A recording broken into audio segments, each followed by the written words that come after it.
Hello everyone, how are you doing? This is MD Tech here with another quick tutorial. In today's tutorial, I'm going to show you guys how to install and set up your HP OfficeJet 8025e series printer on your Windows device. So this should hopefully be a pretty straightforward process here, guys. And without further ado, let's go ahead and jump right into it.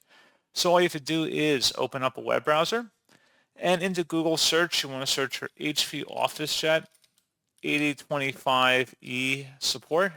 Go ahead and search for that. Best result should be an HP support page, and go ahead and select it. Should be HP OfficeJet Pro 8025e all-in-one printer. Go ahead and open that up. And now on this page, you want to go underneath the support category that says software and drivers and select that. And then scrolling down underneath installation software and drivers, select the HP Easy Start Printer Setup software and the download button for that.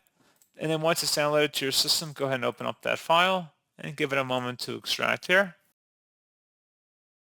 And it should be a verified publisher, HP Inc. Select yes, and then just allow this wizard to set up and install.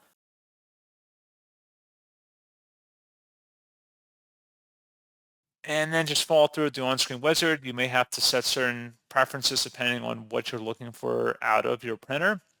And then you should follow along with the on-screen steps here. So again, pretty straightforward process on that, guys. And as always, thank you for watching. I do hope that I was able to help you out, and I do look forward to catching you all in the next tutorial. Goodbye.